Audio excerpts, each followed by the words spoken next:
Bismillahirrahmanirrahim. Assalamualaikum warahmatullahi wabarakatuh.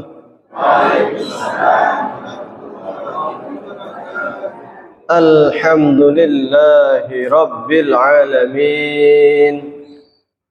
Alhamdulillahilladzi ja'alana ummatan muhammadiyatan, ummatan wasata, linakuna syuhada bainan nasi yaumal qiyamah, walladzi an'amana bi ni'matil imani wal islami wal ukhuwah was salamah wal karamah, wa amarna bit tamassuk bi kitabillahi wa sunnati rasulillah, wa awjaba alaina al amra bil ma'rufi wan nahyi 'anil munkar. Wa asyhadu an la ilaha illallah wahdahu la syarika lah, lahul mulku wa lahul hamdu yuhyi wa yumitu wa huwa ala kulli syai'in qadir. Wa asyhadu anna Muhammadan 'abduhu wa rasuluh alladzi qad ballagha risalah wa adda al-amanah wa kashafa al-ghummah wa jahada fillahi haqqa jihadi hatta atahu al-yaqin. Allahumma salli ala sayyidina Muhammadin wa ala alihi wa sahbihi wa tabi'in wa tabi'ihi tabi'in wa man tabi'ahum bi ihsanin ila yaumiddin, amma ba'du. Yang kami hormati Ketua Pimpinan Cabang Muhammadiyah Merdan Bapak Taufikur Rahman, Taufikuddin ya. Mohon maaf. Yang kami hormati jamaah sekalian, puji syukur kehadirat Allah Subhanahu wa taala. Pada malam hari ini kita sama-sama dapat berkumpul, ta'lim, ngaji bareng, mudah-mudahan mendapatkan rahmat barakah dari Allah Subhanahu wa taala.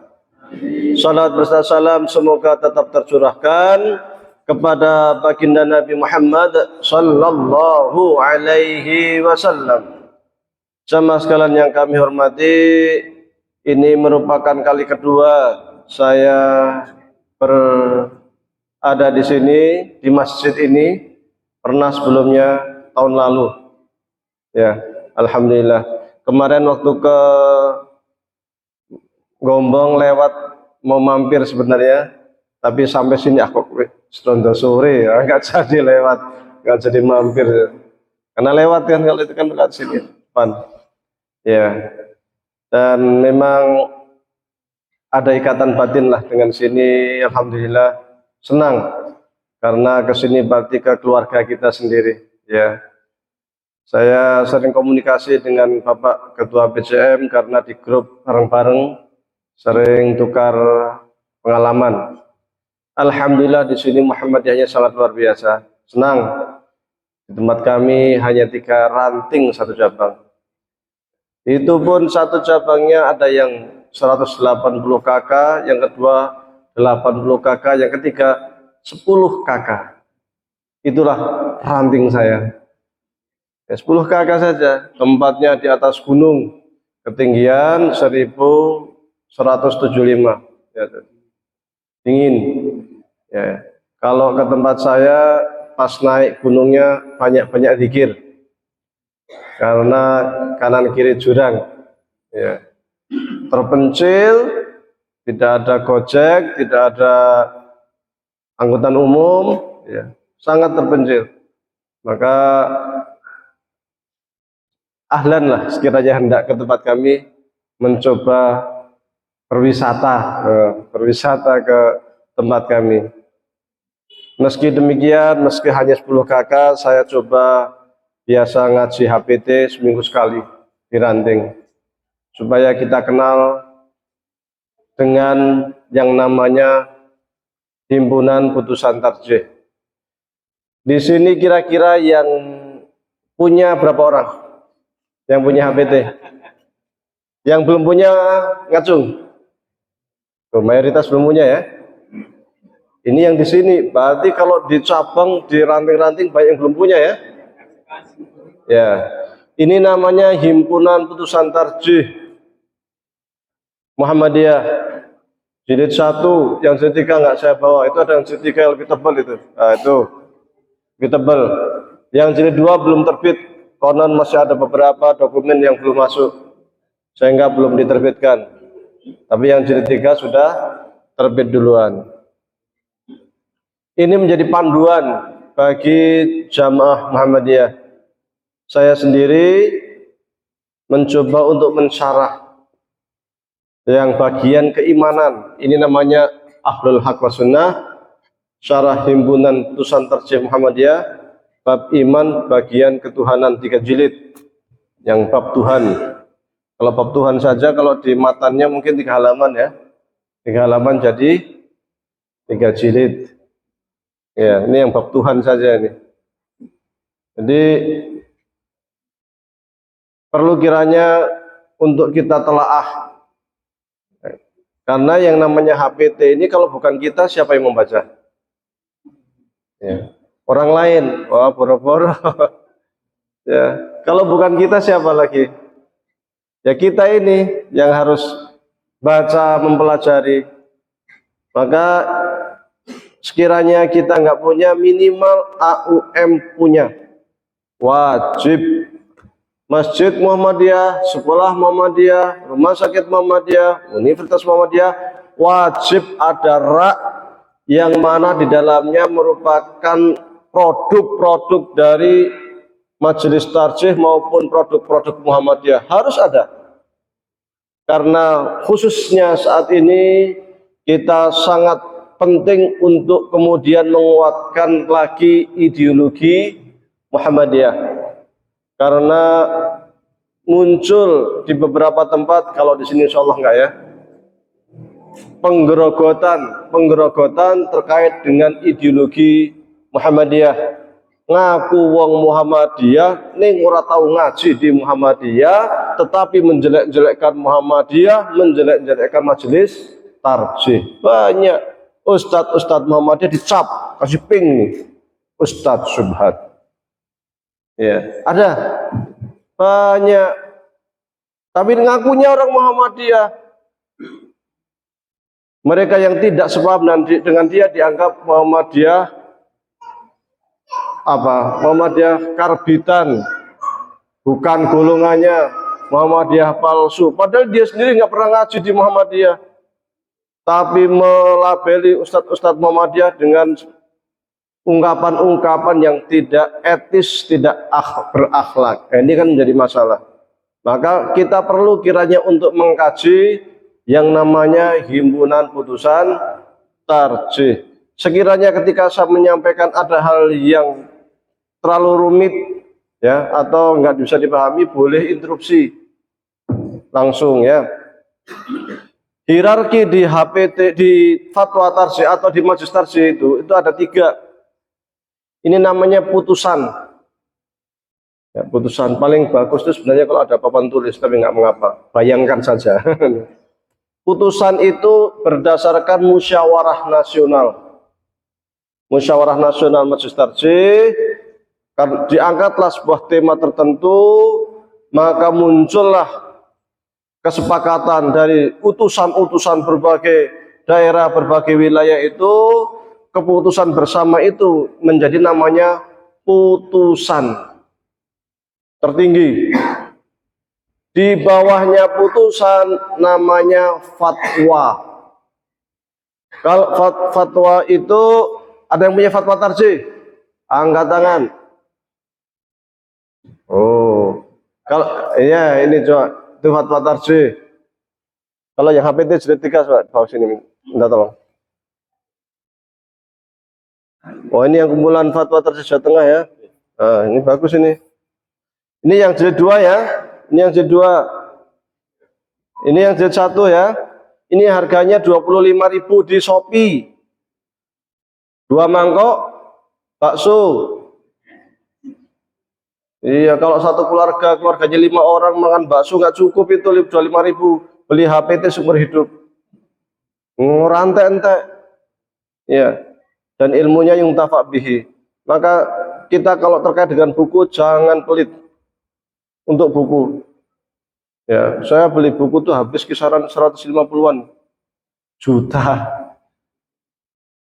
Iya, untuk buku itu nggak boleh pelit. Jadi harus beli. Jadi jamaah Muhammadiyah kok nggak punya HPT, nanti dipertanyakan ya. Ini ada kumpulan putusan Tarjih Jawa Tengah ini ya. Ada lagi fatwa. Fatwa itu yang dibentuk oleh tim fatwa yang biasanya mereka itu rapat kalau malam Jumat, kalau nggak salah itu Jogja itu. Kalau ada pertanyaan nanti dijawab di Suara Muhammadiyah 2 minggu sekali. Ada muncul di Suara Muhammadiyah, ada pertanyaan-pertanyaan, nah itu ada jawabannya, itulah kemudian yang disebut dengan fatwa. Maka muncul buku namanya Tanya Jawab Agama. Ada berapa jilid? 9. Oh, 9 jilid. Banyak nggak tahu juga masalahnya nih. Wah, masalah jamaah kita ini. Ya, harus nanti di masjid ini harus beli. Di Shopee itu berapa? Nggak nyampe sampai 200 berapa ya, lupa saya. Tapi nggak banyak-banyak amat.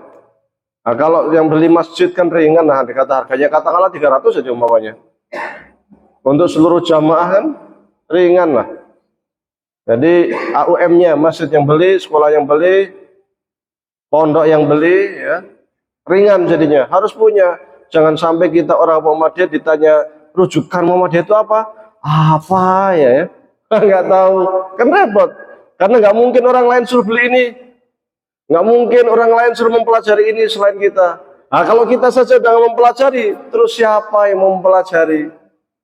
Maka perlu dibedah mingguan, minggu sekali, ranting, bedah, minimal bacakan, diskusikan bersama, buka bersama, penting putusannya, fatwa-fatwanya, ya, supaya kita paham tentang Muhammadiyah. Karena di sana itu banyak kelompok-kelompok yang itu tadi mengatasnamakan Muhammadiyah tapi bertentangan dengan fatwa Muhammadiyah. Contoh, musik haram, ya kan?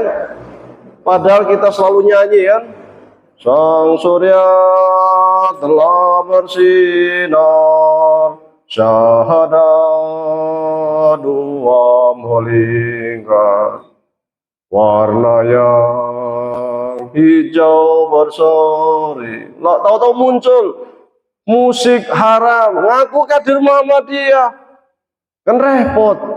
Orang Muhammadiyah yang awam, yang nggak pernah baca fatwa tarjih, nggak pernah tahu putusan tarjih, bunam tarjih, ngikut. Oh iya, ternyata haram.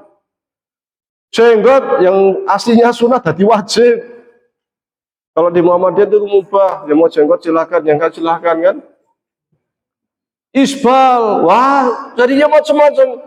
Banyak fatwa-fatwa yang di HPT itu, di fatwa itu begini, mereka salah-salahkan, apalagi terkait falak. Kita kan pakai falak, disalah-salahkan karena yang sunnah itu harus ru'yah. Nah, ini kan persoalan. Maka perlu kita mengkaji ini biar kita bisa jawab, ya, bisa memberikan argumen sesuai yang tertulis di dalam himpunan putusan tarjih maupun di fatwa tarjih. Yang ketiga, tadi yang pertama apa? Putusan berdasarkan musyawarah nasional. Yang kedua, bawahnya fatwa.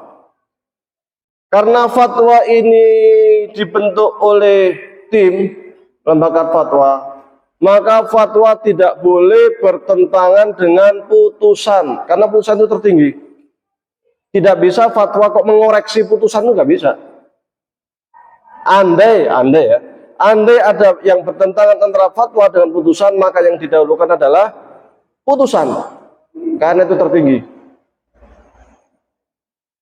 Yang ketiga namanya rekomendasi tarjih.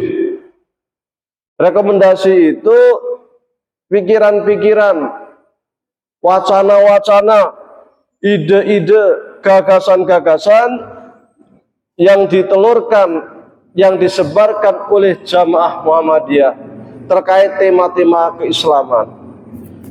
Gampangnya inilah, ini anggap saja ini sebagai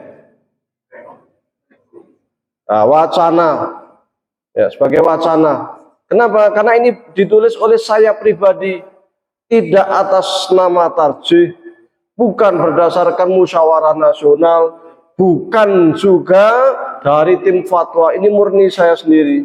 Maka di dalam muqaddimahnya saya sampaikan, ini atas nama pribadi, bisa jadi benar, bisa jadi salah. Maka siapapun boleh mengkritik, mengoreksi apa yang saya tulis. Nih, Ahlul Haq wa Sunnah Syarah HPT Himpunan Putusan Tarjih Muhammadiyah.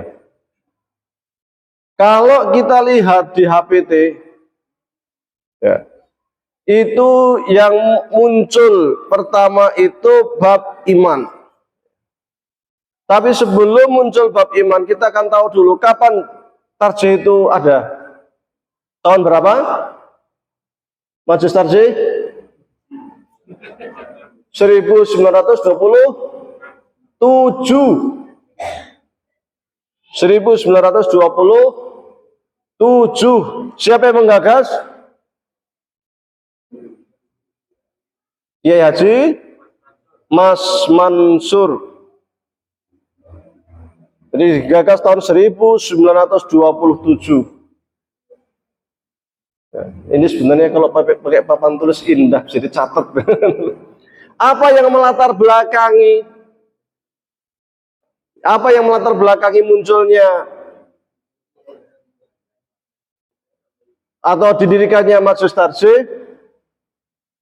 Yang pertama persoalan internal, yang kedua persoalan eksternal. Internal itu persoalan dari dalam, ya, dari dalam. Jadi dari dalam sendiri, maksudnya ulama-ulama tarjih itu kan banyak, ulama-ulama Muhammadiyah itu kan banyak. Karena banyak yang namanya di dalam sebuah wacana keislaman itu umum terjadi perbedaan pendapat. Bahkan kalau kita lihat di dalam fikih Islam, zaman tabi'in itu ada 90-an mazhab. 90 kok beda. Nah, sekarang kita NU Muhammadiyah juga sudah ribut, loro, baru 2. Ada zaman dulu ke 90 ya. Atau 70. Ada Hanafi, Syafi'i, Maliki, Hambaliyah, Ja'fari, Laiti, Zaidi, Dhahiriyah, Tobari, banyak sekali. Auza'i, itu mazhab-mazhab fikih, Imam Thawri dan lain sebagainya. Maka kita di dalam bermuhammadiyah perlu menyatukan ketika ada persoalan-persoalan tertentu, disatukan ini loh yang mestinya menurut paham Muhammadiyah. Maka untuk menyatukan itu perlu dibentuk sebuah lembaga, sebuah majelis. Itu persoalan dari dalam, supaya kita punya pedoman di dalam menentukan sebuah wacana, keputusan atau panduan. Adapun persoalan internal, ya, itu munculnya gerakan di India sana yang disebut dengan gerakan Ahmadiyah.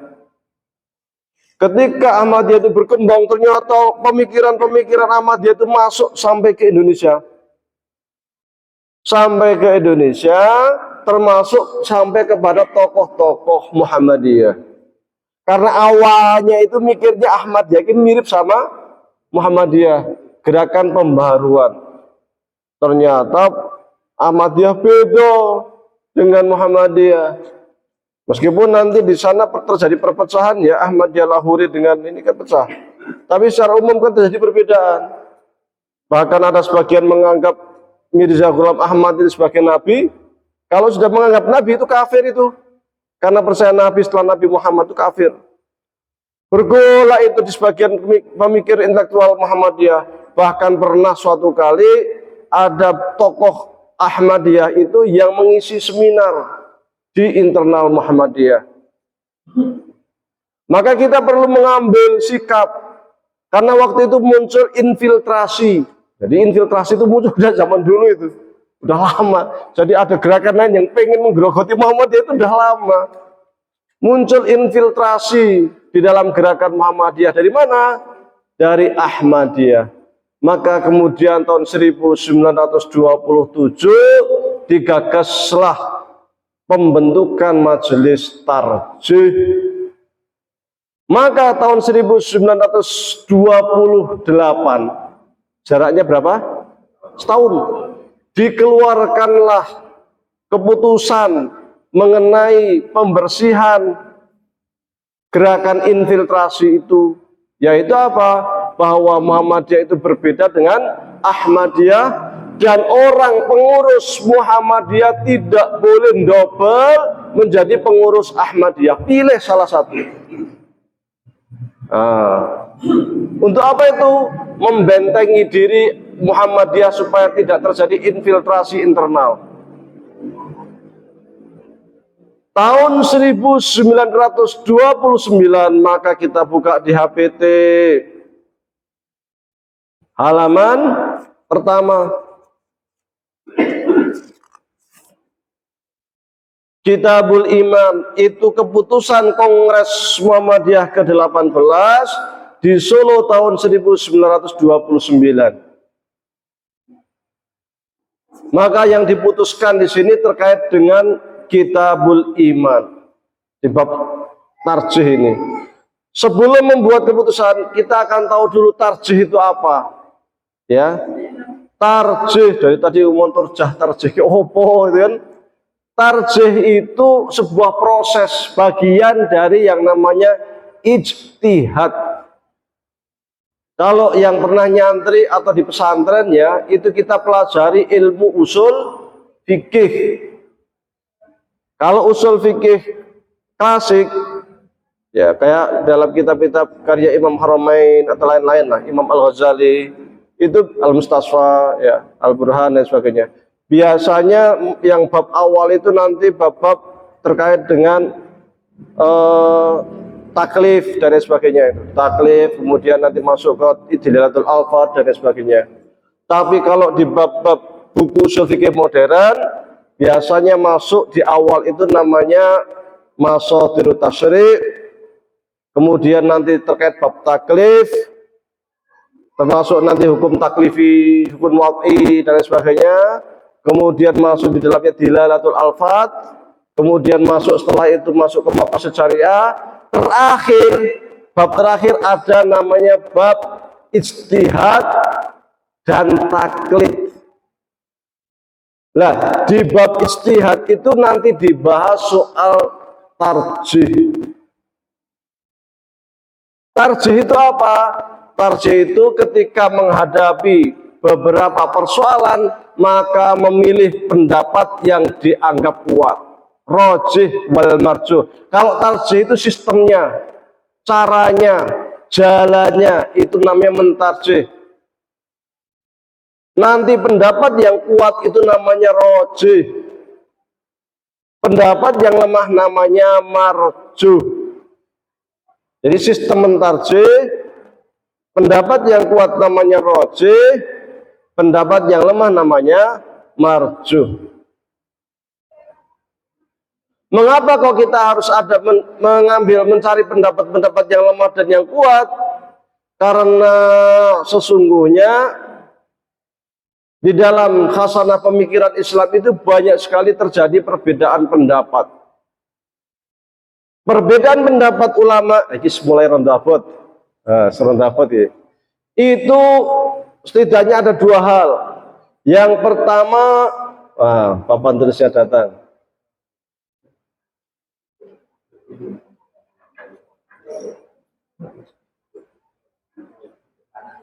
Sebelah sini kayaknya nih. Terkait dengan persoalan akidah. Ini jadi kayak kuliah ini. Ya, 2 SKS ya.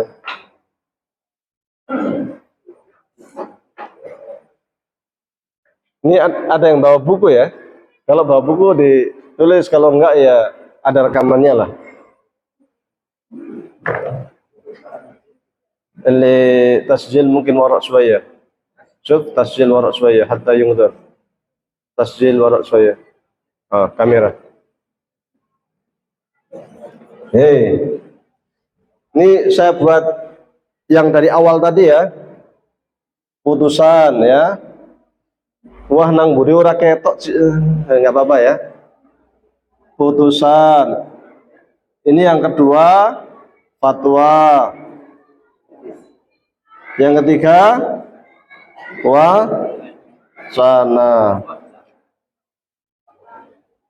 atau rekomendasi.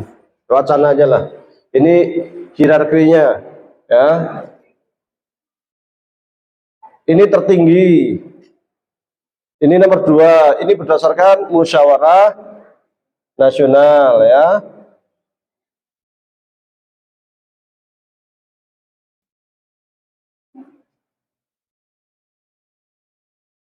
Ini berdasarkan tim fatwa. Yang ini atas nama pribadi.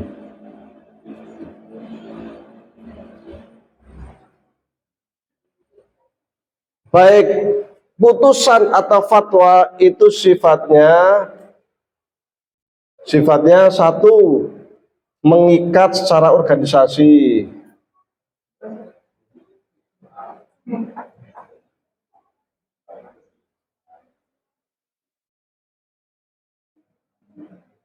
Yang kedua, tidak mengikat secara individu.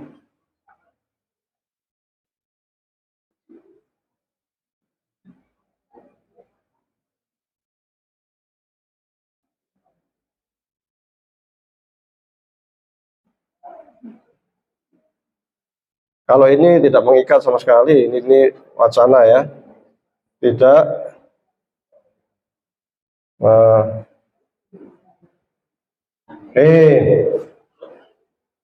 mengikat secara organisasi maksudnya apa?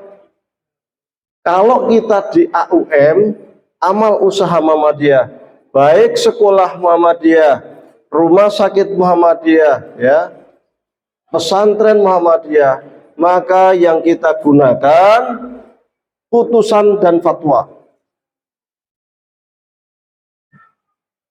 Kalau di rumah sakit ataupun sekolah ataupun pesantren Muhammadiyah kok tidak pakai ini namanya melanggar etika organisasi. Maka kalau di Masjid Muhammadiyah sholat subuh tanpa kunut. Kenapa? Berdasarkan putusan seperti itu. Kecuali orang Muhammadiyah, tokoh Muhammadiyah berada di luar AUM, bila suruh jadi imam di masjid selain Masjid Muhammadiyah, jamaah wong NU kabeh, maka boleh kunut. Karena dia di luar, tapi selama di AUM, maka dia menggunakan ini putusan dan fatwa, mengikat. Ya. Ini berlaku semuanya, termasuk hukum musik, hukum pakai macam-macam lah, mengikat semuanya ini. Maka kalau di AUM, jamaah kita itu tidak boleh bertentangan dengan ini. Kalau di AUM, mohon maaf, sekarang itu agak lemah Kak, sebagian ya Kak semua. Sebagian AUM kita agak lemah di bidang ini. Jadi apa namanya, staf-stafnya ataupun mereka yang kerja di AUM itu kadang tidak taat sama ini. Kenapa? Karena mereka bukan orang Muhammadiyah. Maka sekarang ada beberapa AUM yang agak ketat, wajib ada kajian yang diikuti oleh seluruh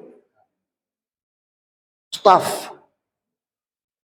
Cuman kita akan melihat, biasanya kelihatan orang Muhammadiyah semangga itu. Kalau ada pengajian Muhammadiyah yang isi Ustadz Muhammadiyah di Masjid Muhammadiyah, milihnya di emperan, Nah, sambil main HP, indikasi bukan jamaah Muhammadiyah. Satu. Yang kedua, nek yang ngisi itu ustadz dia rame penuh masjid, duduk paling depan. Nah, itu indikasi ini bukan jamaah Muhammadiyah. Atau dia kalau ada kajian Muhammadiyah, ada saja alasan izin. Iya, ini indikasi. Maka perlu kiranya AUM itu untuk mengintensifkan kajian-kajian seminggu sekali lah setidaknya, atau 2 minggu sekali lah, sekolah Muhammadiyah, rumah sakit Muhammadiyah, terkait dengan putusan dan fatwa itu, supaya yang kerja di situ tahu tentang Muhammadiyah. Kadang ada hal yang aneh. Anehnya apa? Ada orang bukan Muhammadiyah masuk AUM karena dianggap punya potensi masuk. Tapi kader sendiri ketika masuk tertolak. Ada nggak? Wah, ada banyak teman-teman saya yang lulusan Mesir, juga banyak yang doktor. Bukan 1-2 yang lulusan Mesir yang doktor itu tertolak di AUM. Doktor loh, S3. Ada itu. Yang di Jogja ada, yang Kalimantan juga belum lama ini ada, yang di Jakarta juga ada, doktor. Saya agak kurang paham kadang. Karena kadang AUM itu prinsipnya apa? Kompetensi. Maka siapapun yang punya kompetensi masuk meskipun bukan kader. Akhirnya di dalam ngerecoki. Tapi saya kadang kompetensi itu tanda tanya juga. Di AUM, di Universitas Muhammadiyah ditolak, giliran daftar UIN masuk. Di Jakarta ada loh, doktor. Saya nggak sebutkan namanya. Di Jogja ada juga. Alhamdulillah yang di Jogja dia masih aktif di Tarjih. Yang di Jakarta ini S1-nya Mesir, S2, S3 Malaysia, ngajar di Malaysia, semangat bismillah, saya mulai pulang ngabdi di Muhammadiyah. Masuk ke AUM, tolak. Akhirnya dia masuk ke UIN, alhamdulillah jadi dosen UIN sampai sekarang. Nah, pernah dia menjadi atase pendidikan Kedutaan Besar Republik Indonesia di Mesir. Potensi. Ada yang sekarang itu doktor S1, S2, S3 yang Mesir ya ada. Di Majelis Ulama di bagian fatwa, di apa itu bagian di ekonomi Islam itu apa namanya itu Pak? Jadi kasusnya banyak. Kita itu masuk ke AUM kita sendiri susah, tapi orang lain bisa masuk itu. Maka asas kompetensi ini ya mestinya tidak mutlak. Artinya apa? Satu nilainya A, satu B plus. Yang A ini bukan Muhammadiyah, yang B plus Muhammadiyah, ya ambil yang Muhammadiyah. Daripada nanti ngerecoki di dalam, kan repot jadinya. Ada sebuah amal usaha yang ketika PCM tidak masuk, tidak ngadain kajian, aku angel. Dengan aneh itu kan. Nah ini maka kasus-kasus seperti jangan sampai terjadi. Maka kajian ini, putusan fatwa ini penting. Seminggu sekali lah di AUM itu, sekolah Muhammadiyah atau rumah sakit Muhammadiyah, Universitas Muhammadiyah dan lain-lain itu. Supaya ada jiwa ke Muhammadiyahan itu, biar tahu tentang Muhammadiyah itu, tahu tentang putusan dan sebagainya itu, biar nggak blank. Karena yang namanya kajian itu roh Muhammadiyah, roh kita itu yang ngaji. Kalau kita membuka di ART Muhammadiyah, syarat mendirikan ranting itu apa? Ngaji mingguan. Maka kalau ranting kita tidak ada kajian seminggu sekali, belum sah. Oh, rukunnya kurang, jadi nggak sah itu. Maka supaya rukunnya lengkap, buat kajian mingguan sekali seminggu. Di mana saja, di rumah jamaah, sekarang di rumah siapa, besok di rumah siapa, muter itu. Atau di masjid baca Quran tahsin satu-satu muter, karena juga ternyata bacaan Quran jamaah kita tidak semuanya baik kan. Iya, jangan sampai ada ungkapan orang Muhammadiyah kalau jadi imam zuhur asar belum, kalau maghrib isya subuh monggo silahkan. Kan repot. Nah, ini satu ini ya. Kemudian terkait tadi pendirian apa? Majelis Tarjih. Ini saya ringkas yang tadi saya sampaikan dulu.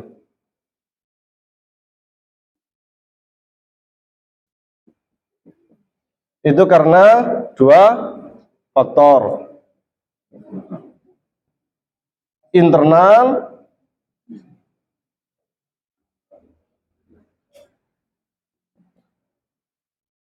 eksternal. Yang ini terkait dengan upaya penyatuan gagasan, yang ini terkait dengan infiltrasi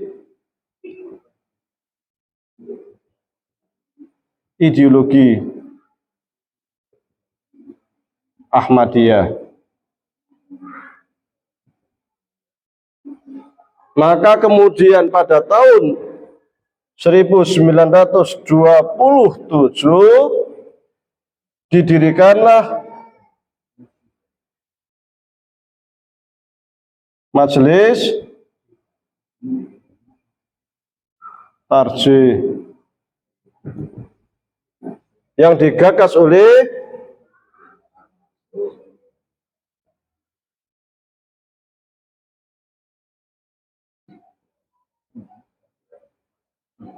Kiai Haji Mas Mansur.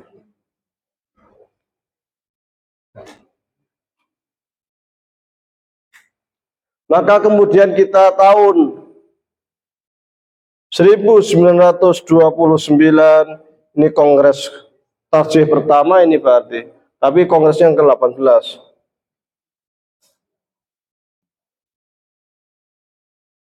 di Solo. Oh, ini dijatah sampai setengah 10, seperempat jam lagi. Baru mulai.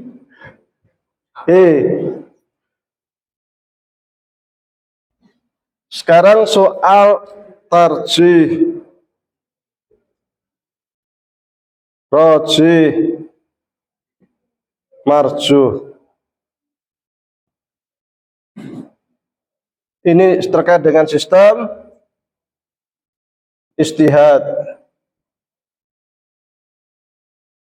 Yang ini terkait dengan pendapat yang kuat menurut Muhammadiyah.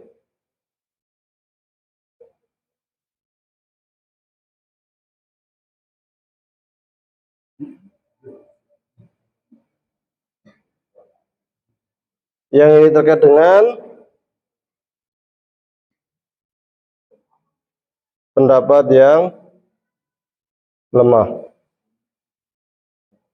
menurut Muhammadiyah.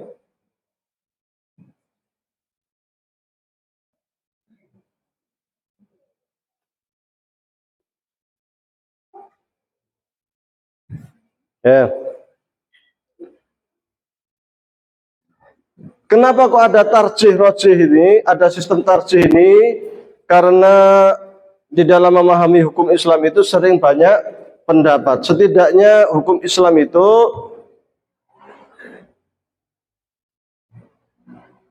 ya terkait dengan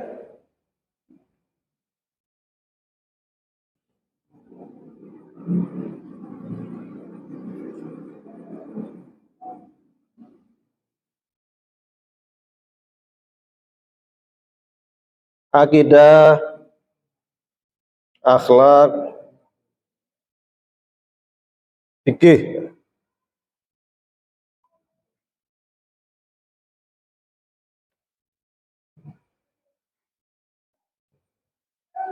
Akidah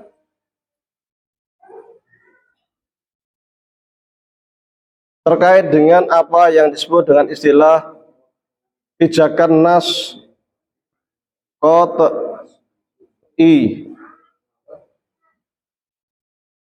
Ini yang fiqh akhlak kita tinggalkan dulu. Nas zonni.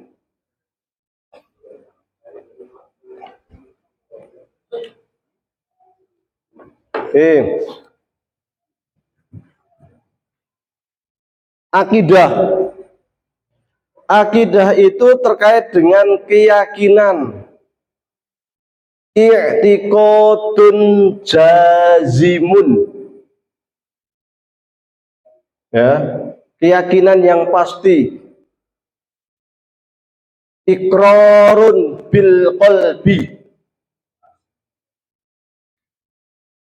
Keyakinan pengakuan dalam hati. Maka para ulama ahlu sunnah wal jamaah mengatakan yang disebut akidah itu yang harus i'tiqadun jazim.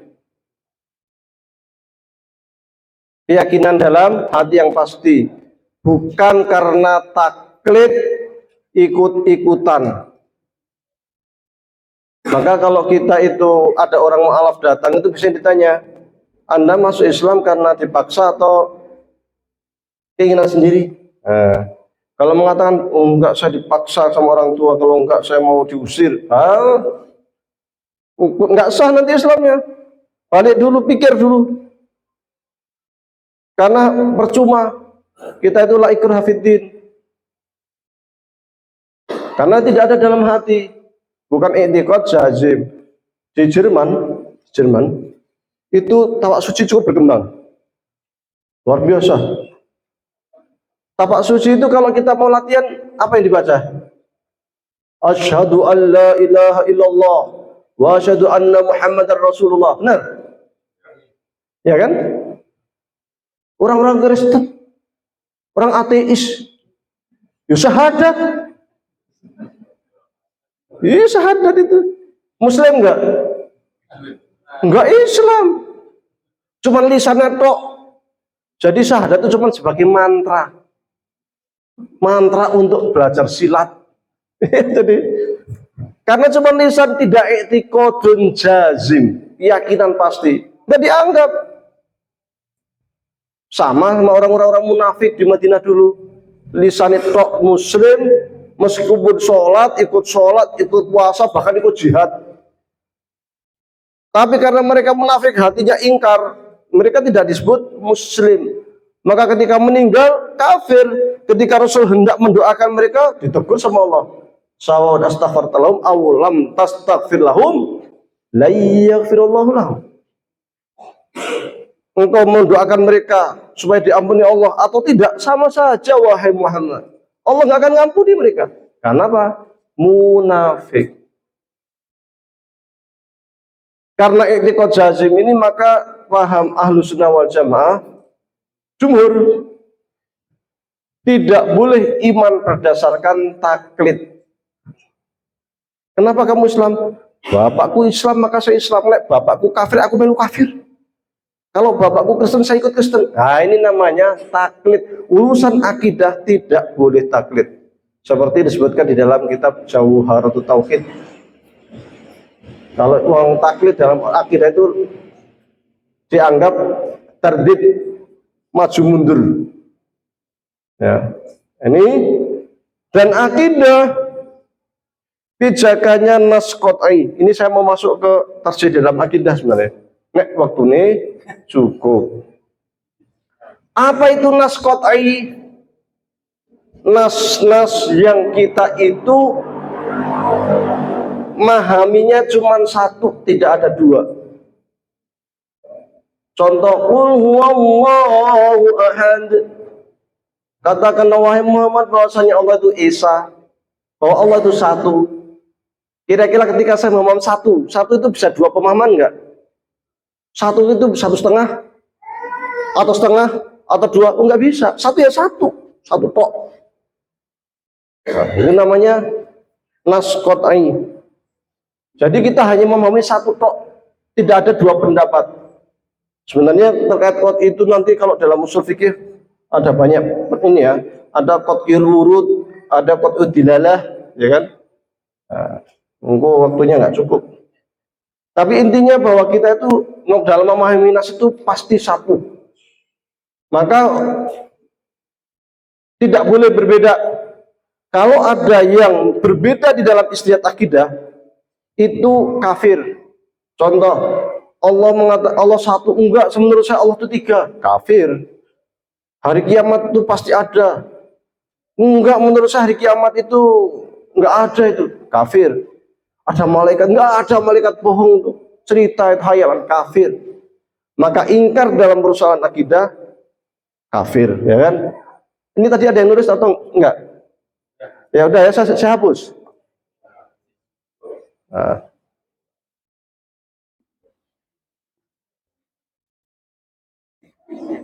Oh, monggo. Ya.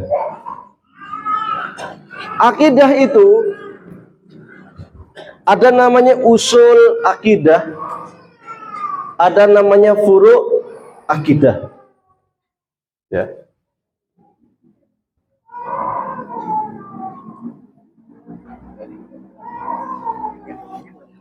Ada ini aja dulu. Nah, takut ada yang belum. Namanya usul akidah, furu' akidah.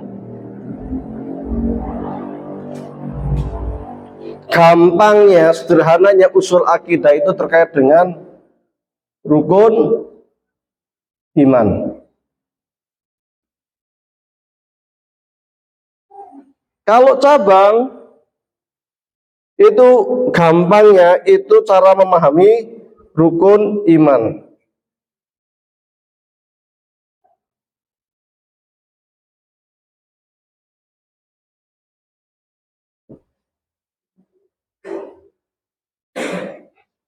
Oke. Usul ini nggak boleh berbeda antar kelompok-kelompok Islam. Sekali berbeda maka otomatis kafir. Ya, seperti yang saya katakan tadi. Kalau furu itu cabang. Cabang itu cara memahami rukun itu. Contoh, Allah itu satu. Semua kaum muslimin sepakat ya, Allah satu. Tsummastawa 'alal arsy. Allah beristiwa di arsy. Istiwa itu maksudnya bersemayam. Enggak, istiwa itu maksudnya istaula. Ada lagi enggak, istiwa itu pokoknya nggak usah kita terjemahkan, udah kita percaya. Ya kan? Ini terkait dengan cara memahami ini. Inilah furu' akidah. Sehingga kata-kata istiwa itu ada 3 pendapat. 1 isbat, 2 takwil, 3 tafwid. Ya. Tapi sama-sama percaya ada kata-kata istiwa di dalam Al-Quran. Ada istiwa ila sama wa idkhanun faqala lahu la atiyatu'an ukaha qala ta'atina ta'in dan sebagainya lah ya. Sama-sama percaya kata istiwa. Ada lagi ya Allah fawqa aydihim. Oh, maksudnya ya apa namanya, tangan Allah itu ya tangan kayak kita punya tangan. Isbat. Enggak, maksudnya taslim atau tafid, ya kan? Enggak, pokoknya kita nggak usah taati. Kata Allah bilang yatun, ya yatun, kita maknanya apa nggak usah kita taati. Yang penting kita percaya. Tafid, ya kan? Kalau mana pudra kan takwil. Nah, ini namanya furu' akidah. Terkait dengan furu' akidah itu biasanya nanti implikasinya ada 2 hukum.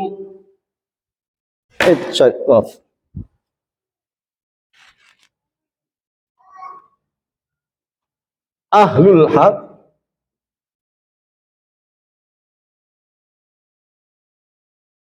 ahlul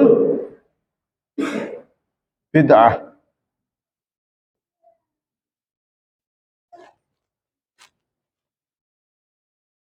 Ahlul haq ini pendapat yang dianggap benar, ahlul bid'ah itu yang menyelisihi kebenaran.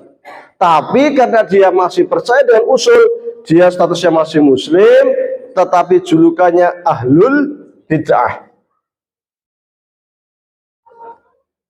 Ya, ada nggak di HPT? Ada.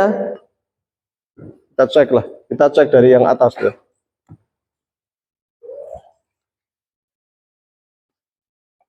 Khotimatun. Yang HPT bisa dibuka halaman 22. Hadhihi hiya usulul aqaidis shahihati. Ini adalah usul akidah yang benar. Maksud usul akidah itu dia di HPT disebutkan prinsip-prinsip akidah menurut paham Muhammadiyah. 1, 2, 3. Makanya ada namanya manhaj akidah Muhammadiyah yang kemarin kita musyawarahkan di Sragen, Klaten, terkait dengan manhaj Muhammadiyah. Kebetulan saya yang mempresentasikan karena saya yang ditugasi untuk membuat draftnya. Ya. Ada namanya manhaj akidah Muhammadiyah, itu bagaimana? Kalau fikih, usul fikih Muhammadiyah itu bagaimana? Nah, kalau ini manhajnya yang dia usul fikih tapi di dalam akidah, gampangin dulu lah. Itu bagaimana? Nah, itu sudah ada sini sebutkan di HPT ini rinci, cukup rinci. Terakhir ditutup, hadhihi usulul aqaid as-shahihah. Ini usulnya begini. Warada bil Qur'an wa sunnah, yang disebutkan oleh nas Al-Qur'an, nas qat'i dan nas Al-Qur'an dan sunnah. Ini kata sebutkan tadi sumbernya ya. Wa syahidat bil al-athar al-mutawatirah, yang disebutkan oleh athar yang mutawatir. Biar nggak ingat, biar nanti ingat, saya tulis dulu.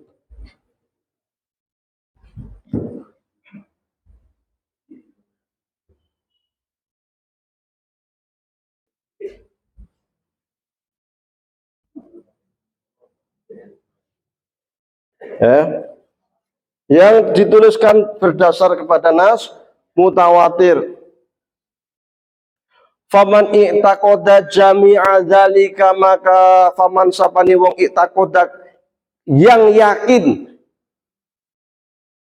jami'a dzalika akan semua itu, mukinan bi, dan ia yakin atasnya bi dengannya, karena akan adalah dia itu min ahlil haqqi wa sunnati, termasuk golongan ahlul haq wa sunnah. Wa faroko, dan berbeda ahlal bid'ati, tuh ya kan, yang tadi yang sesuai dari ini namanya ahlul haq wa sunnah, yang berbeda namanya ahlul bid'ah wad dolal. Ya, maka di sini kalau istilah Muhammadiyah yang sesuai namanya ahlul haq wa sunnah, yang berbeda namanya ahlul bid'ah wa dolal. Tapi ahlul bid'ah wa dolal ini, karena dia statusnya itu masih percaya dan usul akidah, maka dia tetap muslim. Maka sampai sekarang tidak ada fatwa dari Majelis Tarjih bahwa Syiah itu kafir. Ada nggak? Nggak ada. Karena Syiah itu masih percaya dan usul akidah, tapi menyelisihi rukun ini, maka dia masuk ke sini ahlul bid'ah wad dolal, tetapi statusnya muslim. Kalau statusnya muslim, kita sholat di belakang orang Syiah, sholat kita sah. Kalau dia meninggal, dikuburkan di pekuburan kaum muslimin. Kalau ada perempuan Syiah, kita menikahi dia, sah nikahnya. Kalau ada keluarganya, ayahnya Syiah, anaknya Ahlussunnah, ketika orang tuanya meninggal, anaknya dapat waris dan lain-lain. Jadi punya implikasi banyak. Karena kalau sudah kafir, sembelihannya haram, perempuannya haram dinikahi. Kalau dia meninggal, tidak boleh dikuburkan di pekuburan kaum muslimin. Kalau terkait dengan hukum waris, tidak dapat warisan. Jadi implikasinya banyak. Kalau dia itu dianggap kafir. Kalau di Muhammadiyah enggak, dia masuk namanya ahlul bid'ah wa dhalal, tapi statusnya muslim. Di dalam sejarah Islam, sebelum masuk ke sejarah Islam ini ada pertanyaan dulu enggak nih? Ini udah setengah 10. Saya belum menerangkan tentang ini, tentang rojih, tarjih, rojih dan marjuh. Lanjut. Ya. Di dalam sejarah Islam, seperti yang tercantum di dalam buku Maqalatul Islamiyyin karya Abu Hasan Al-Asy'ari, menyebutkan bahwa persoalan pertama yang menimbulkan perpecahan di kalangan kaum muslimin itu terkait dengan persoalan politik. Jadi perpecahan pertama di dunia Islam yang bikin gontok-gontokan, kerah, cakar-cakaran, persoalan apa? Politik. Mungkin biyen nanti saiki podo. Politik itu bikin kita cakar-cakaran. Karena jadi dulu zaman Ali bin Abi Thalib terutama ya, jadi mulai Abu Bakar itu sudah mulai sedikit, tapi puncaknya zaman Ali bin Abi Thalib lah. Ketika kemudian terjadi perpecahan antara Ali dan Muawiyah, sehingga muncullah kelompok Ali, kelompok Muawiyah, kelompok Murji'ah, kelompok Khawarij dan lain sebagainya. Nah, kelompok-kelompok ini intinya itu berebut kekuasaan, piye caranya jadi pemimpin. Maka kelompok-kelompok itu sebenarnya persis mirip seperti partai politik zaman kita saat ini. Persis. Intinya kan bagaimana saya mimpin kan gitu. Kalau Syiah yang mau jadi presiden mestinya golonganku, Ahlul Bait. Nah, kan gitu. Khawarij nggak bisa, siapapun bisa jadi pemimpin saya meskipun bukan orang Arab saya bisa jadi pemimpin. Kan gitu. Orang Ahlus Sunnah secara umum atau yang disebut dengan orang-orang inilah yang waktu itu namanya Ahlul Hadits. Oh, nggak bisa, yang namanya pemimpin umat itu harus dari Quraisy, al-a'imah min Quraisy. Tapi intinya sama, berebut kekuasaan. Nah, supaya dapat dukungan publik oleh biting akeh. Nah, kalau pemilu kan perlu biting itu. Maka perlu legitimasi agama. Setiap parpol ambil ayat Al-Quran untuk mendukung pendapatnya, pendapat saya paling benar sesuai dengan pendapat Al-Quran dan Sunnah menurut dia. Sama zaman sekarang sama, kalau kampanye Quran Sunnah keluar semua. Orang nggak pernah pakai kerudung pas kampanye kerudungan. Iya, nyari suara kaum muslimin ya gitu. Nah, termasuk diantaranya adalah legitimasi itu menggunakan ayat Al-Quran, termasuk dalam urusan akidah. Berkembang dari politik akhirnya menjadi kelompok keagamaan, termasuk dalam persoalan akidah, sehingga nanti persoalan politik itu terpecah ya. Persoalan politik terpecah, apakah politik ini masuk ranah akidah atau fikih. Kaum Ahlus Sunnah wal Jamaah itu mengatakan politik masuk persoalan fikih, tetapi Khawarij dan Syiah masuk persoalan akidah. Maka kalau kita baca ilmu kalam di bab terakhir itu babnya apa? Al-imamah, kepemimpinan politik. Loh, itu kok Ahlus Sunnah memasukkan bab imamah di kitab akidah? Ya. Kenapa? Untuk mengkantar pendapat Khawarij dan Syiah yang memasukkan persoalan akidah di dalam persoalan politik.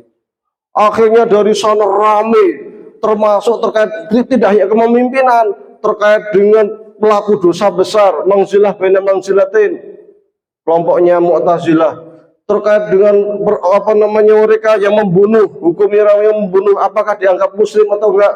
Wa man qatala mu'minan muta'ammidan fajaza'u jahannam khalidan fiha, kekal di dalamnya, membunuh. Nah, itu yang membunuh dia syahadat, dia sholat khalidan fiha. Oh, berarti bukan muslim. Nah, menurut Mu'tazilah dan macam-macam, tapi itu putar-putarnya sebenarnya ke politik semua. Ya kan? Nah, sehingga di dalam akidah itu muncul banyak cabang persoalan akidah. Akhirnya dari akidah inilah nanti dihapus yang atas. Ada namanya Khawarij, ada Murji'ah, ya, ada Syiah, ada Mu'tazilah dan macam-macam. Maka kita harus memilih Muhammadiyah itu ikut yang mana. Perlulah kiranya kita mentarjih, Maka bab pertama yang ditulis oleh Muhammadiyah itu adalah terkait dengan identitas Muhammadiyah di dalam persoalan keimanan. Dalam persoalan nanti kita kemana, ahlu sunnah bukan kita itu. Nah, gitu. Nah, maka ada proses apa tadi? Tarjih, mencari pendapat yang terkuat. Tarjih itu perlu sebuah metodologi cara supaya kita bisa mencari, menganggap bahwa pendapat itu kuat. Jadi mamanya ini Al-Quran tambah sunnah. Untuk memahami keduanya itu butuh sebuah namanya metodologi ijtihad. Hasil dari metodologi ijtihad adalah produk ijtihad.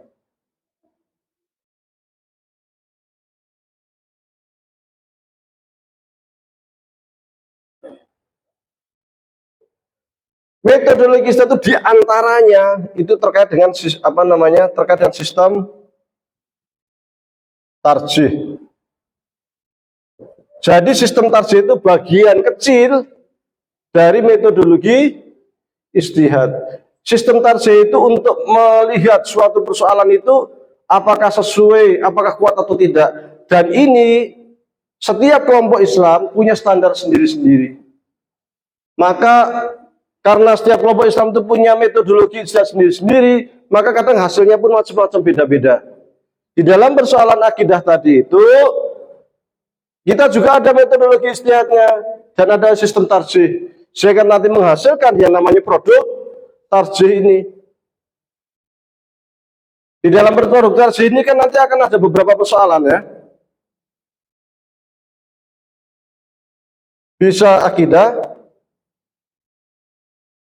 bisa akhlak, bisa fikih.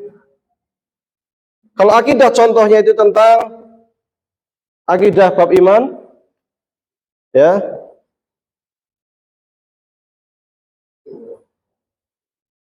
Ini contohnya tentang fikih anti korupsi lah gampangnya itu. Atau keluarga sakinah, ya. Meskipun itu fikih, tapi nuansa akhlaknya lebih tinggi sebenarnya di dalam buku fikih anti korupsi itu. Kalau fikihnya banyak, ya ini yang produk-produk itu termasuk tentang falak apa macam-macam itu ya, tentang hisab dan sebagainya itu kan fikih ya. Ini banyak sekali.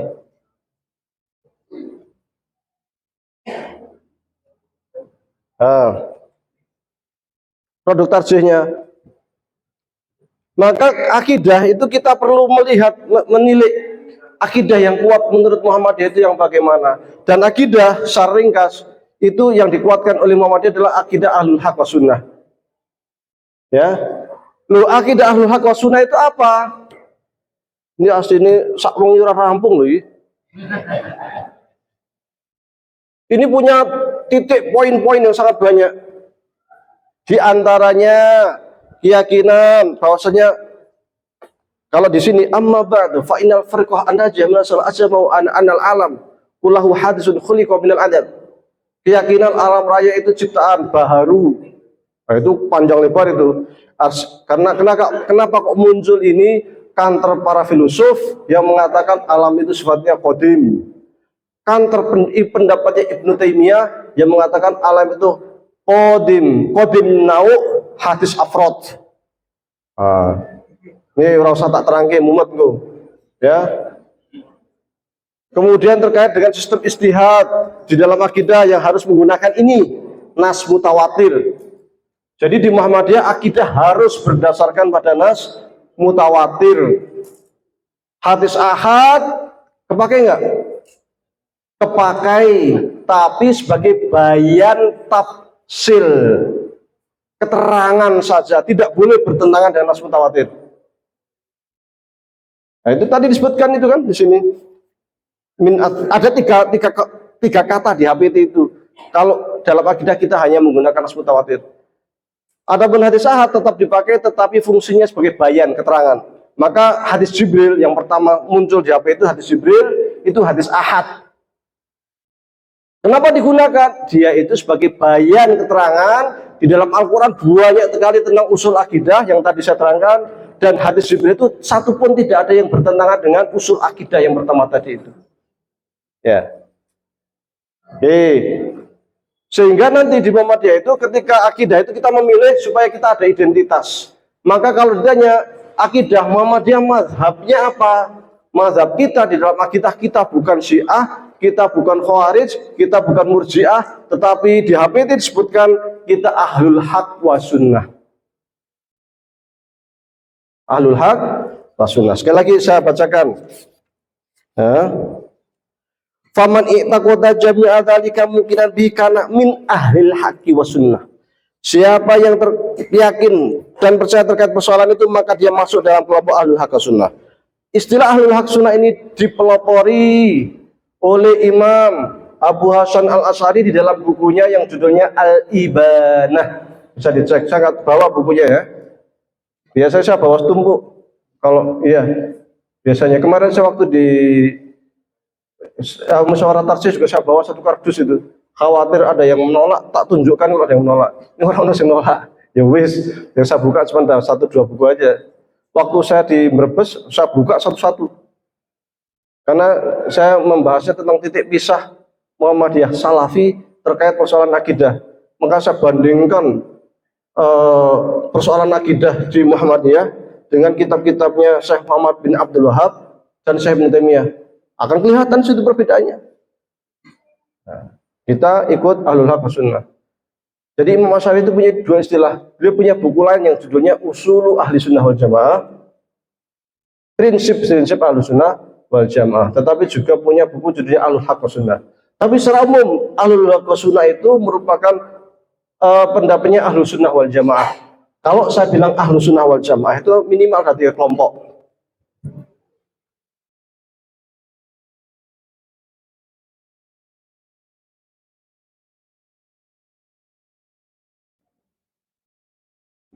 Atau Ahlul Haq Sunnah lah ya, itu ada 3 kelompok.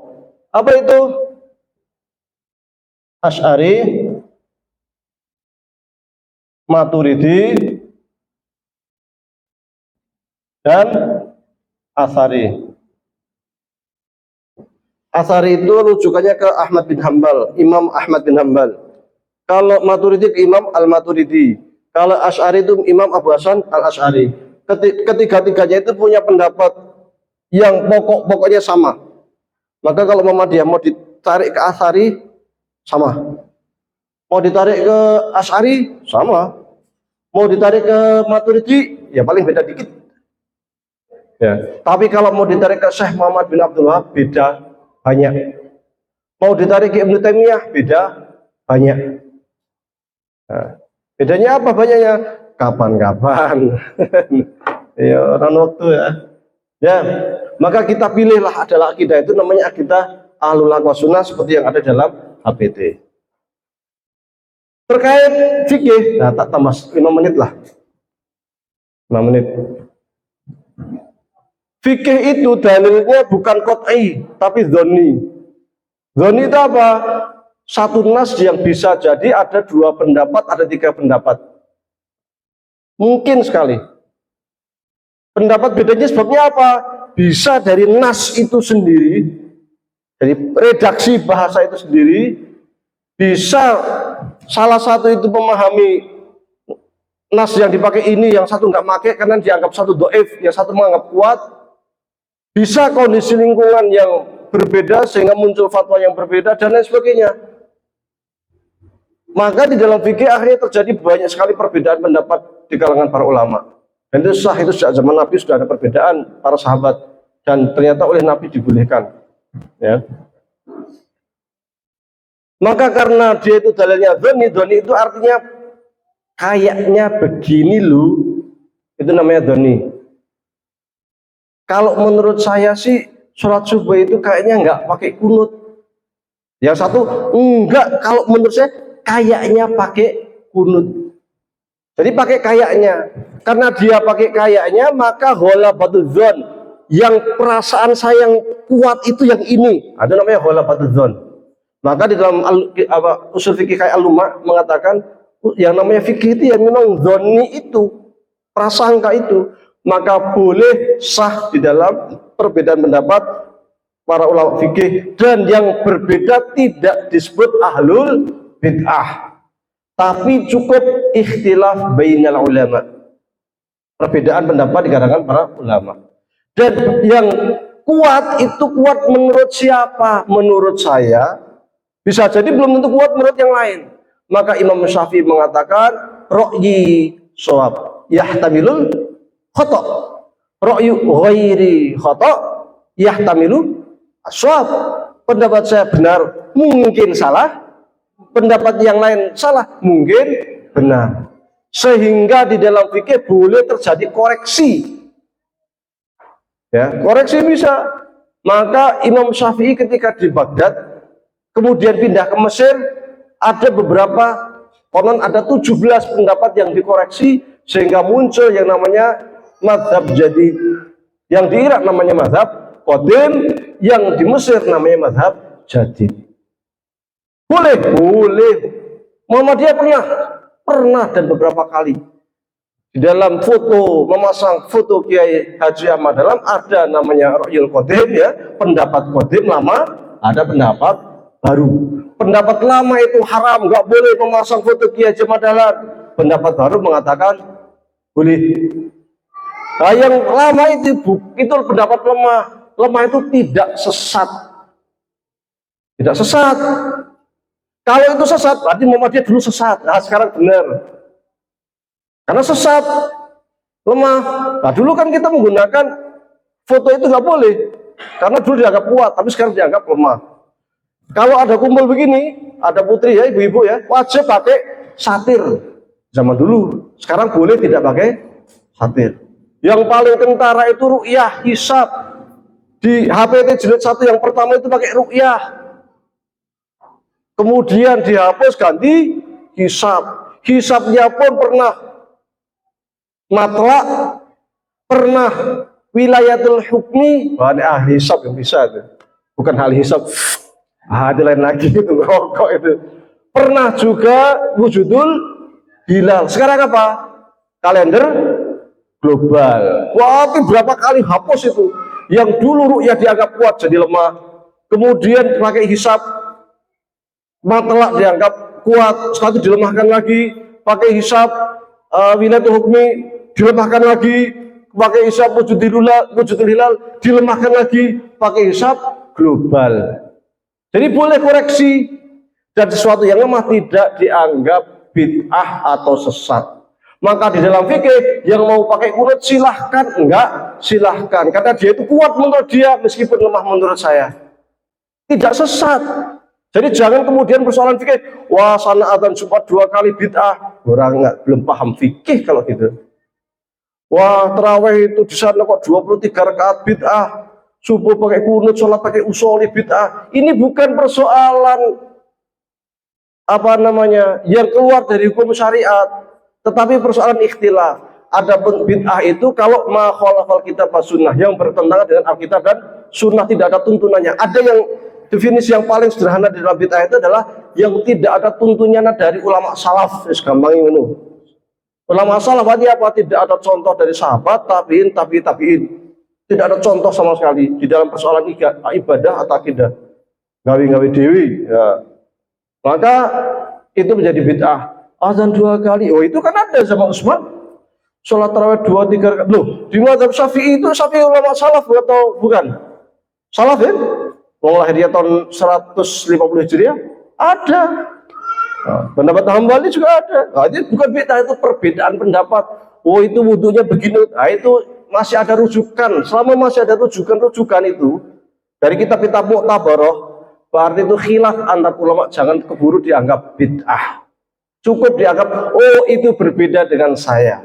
Dan di dalam persoalan fikih yang kita kedepankan adalah toleran. Karena bisa saja kita sekarang nggak ikut mereka, suatu saat kita ikut mereka, sangat mungkin di dalam persoalan fikih, sangat mungkin. Ya, jadi kita cukupkan karena kelebihan setengah jam sudah. Ya, mudah-mudahan kalau sekiranya ada pertanyaan silakan. Monggo.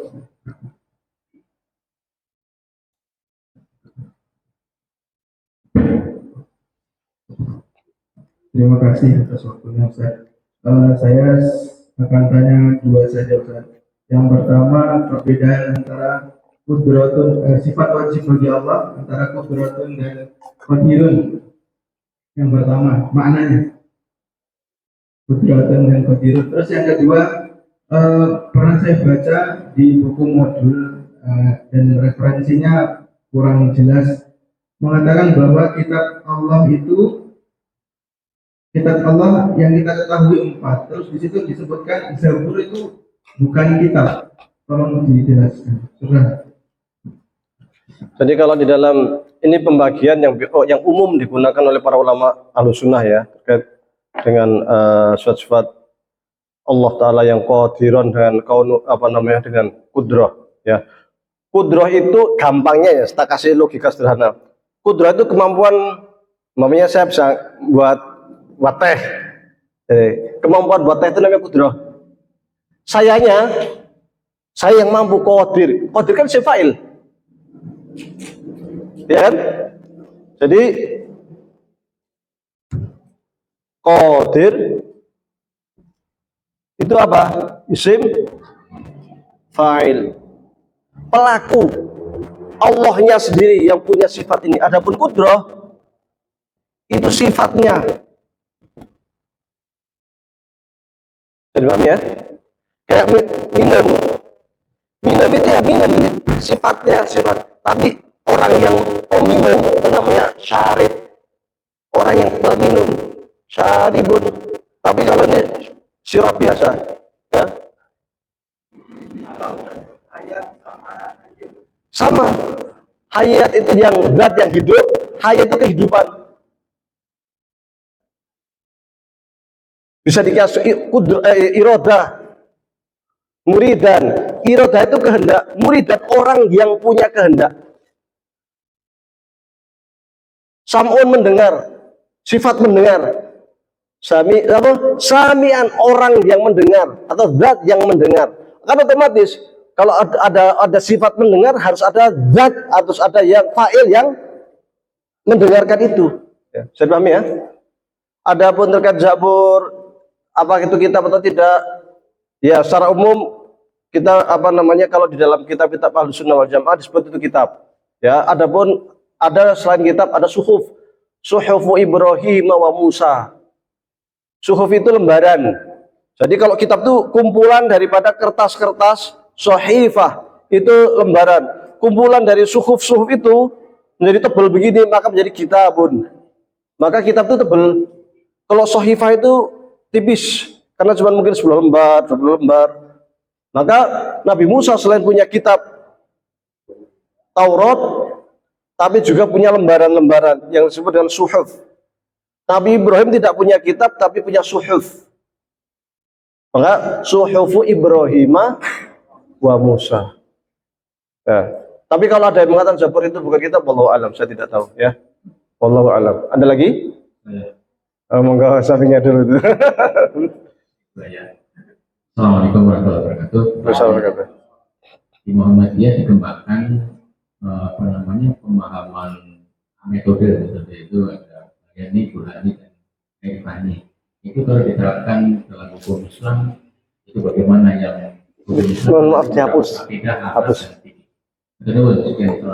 Ini saya nulis buku khusus di Waalaikumsalam warahmatullahi wabarakatuh. Saya nulis buku khusus sebenarnya itu tentang Bayani, Burhani, Irfani. Ya, hapus semua. Jadi aslinya kalau kita membahas di manhaj tarjih itu saya menerangkan Bayani, Burhani, Irfani itu kalau nggak salah ada di YouTube. Kalau mau dengan lengkapnya ya di YouTube saya, setiap pertemuan itu 1,5 jam nggak salah, itu 6 kali pertemuan. 6 kali pertemuan ya, tinggal dikalikan berapa jam kan. Ya, cuma kita terangkan secara sederhana saja. Yang namanya Bayani, Burhani, Irfani itu sesungguhnya dia itu sebuah epistemologi. Masodrul ma'rifah, sumber pengetahuan. Epistemologi ini beda sama bakso ya, beda sama mie ayam. Angel nih metodologi ya. Jadi epistemologi itu sumber ilmu. Saya itu dapat ilmu itu dari mana? Dengan epistemologi. Ya. Ada yang mengatakan saya dapat ilmu itu dari pijakannya dari bahasa. Itu namanya bayan, ya. Jadi ini epistemologi ya. Kalau bahasa Arab namanya masadir al-ma'rifah. Nah, masadir ma'rifah di dalam pemikiran Islam ini, menurut Abid Al-Jabiri di dalam bukunya Bunyatul Aqil Arabi, dibagi menjadi 3, namanya bayani, burhani, irfani. Bayani itu ya'tamidu ala al-lughah al-arabiyyah. Burhani itu ya'tamidu, kok tadi Arab ya? Ala al-aqli wa tajribah. Irfan itu ya'tamidu ala al-wijdan wa al-ilham.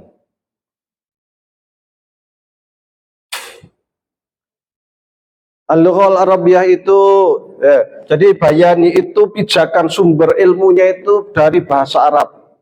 Maka kalau kita lihat seperti tafsir Al-Qur'an itu kan biasanya disebutkan makna lughawi. Maka kalau kita belajar fikih ya, pasti di bab pertama ma hiya shalah, as-shalatu lughatan. Pasti lughatan sih, baru syar'an, ya kan? Nah, itu yang namanya bayani. Kalau tafsir Al-Qur'an itu biasanya disebutkan tafsir lughawinya, apanya, macam-macamnya, itu bayani. Maka yang disebut bayani sini karena ya tamidul lughah, itu masuk di dalamnya al-lughah itu apa? An-nahw, as-sarf, al-balaghah. Balaghah itu maksudnya berarti bayan ma'ani, ya. Al-i'lal, dan lain sebagainya, al-adab wa nusus dan sebagainya. Kalau itu bayan batik makna dan sebagainya ya. Ini nah nanti hasil dari ini itu adalah usul fikih, kalam, ilmu kalam, tafsir, hadis, syarah hadis maksudnya ya, dan lain sebagainya. Adapun yang ini ya teman, itu terutama terkait dengan logika ya, al-mantiq, al-aristi, wa al-mantiq al-hadis. Terkait dengan logika Aristo dan logika kontemporer. Logika kontemporer itu terkait dengan penelitian ilmiah. Ya. Contoh apa tinggi masalahnya? Ya. Logika Aristo ini masuk di dalamnya 2 persoalan penting. At-tasawurat wa tasdiqat. Tasawurat itu masuk di dalamnya kuliatul khamsah. Nek urung tahu mantik, saya ora pahami. Nek belum belajar mantik gak paham ini benar. Masuk tasawurat dan tasdiqat, nanti tasawurat masuk kuliatul khamsah, nanti tasdiqat masuk kias. Kias itu nanti bagi 4, setiap 4 masih dibagi 4, kemudian yang 4 sakel, wah macam-macam kan. Nah, baru nanti mantik. Ini di dalam yang hasil dari sini itu nanti apa istilahnya ya? Al-falsafah. Ya, atau kemudian ilmu tajribi. Ilmu tajribi itu ilmu-ilmu penelitian ilmiah, al-ulum wa teknologia.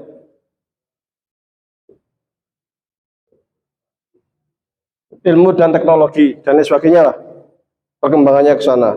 Adapun yang ini itu nanti pengembangannya terkait dengan yang namanya at-thariqah fi tasawuf atau al-madzahib, apa ya, mazhab-mazhab sufi lah,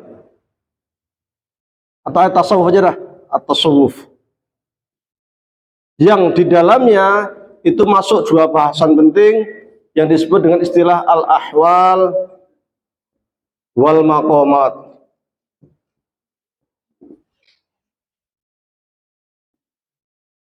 Nah, rasa buat itu. Ini saya singkat saja. Nanti ahwal maqamat ini nanti akan menghasilkan apa yang disebut dengan ilham tadi itu. Ilham yang di atas. Ilham itu kalau bahasa kita itu wangsit. Jadi ilmu wangsit asli ini. Maka dari sini itulah nanti muncul di sini yang namanya at-thariqah. Dari thariqah itu akan muncul dua lagi, namanya at-thariqah al-mu'tabarah wa thariqah ghair al-mu'tabarah.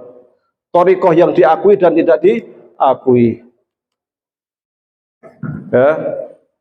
Di manhaj tarjih Muhammadiyah itu tidak disebutkan thariqah mu'tabarah wa ghair mu'tabarah. Dan ini yang saya anggap kelemahan di dalam manhaj irfan. Karena kalau tidak menggunakan thariqah mu'tabarah wa ghairu mu'tabarah, maka seluruh irfan itu akan diakui. Karena irfan itu intinya adalah perasaan, ilham, dan macam-macam. Maka ini itu yang namanya ilham, kemudian perasaan, dan sebagainya itu tidak hanya kaum muslimin tok yang punya. Buddha, Hindu pun sama. Karena mereka itu kan istrinya kan bagaimana menyucikan jiwa, apa macam-macam, dengan piye caranya dapat wangsit. Dukun pun iso dapat wangsit kan gitu. Wangsit dari setan. Nah, kan? Maka perlu namanya thariqah mu'tabarah wa ghairu mu'tabarah untuk membentengi irfan-irfan yang tidak sesuai dengan hukum syariat.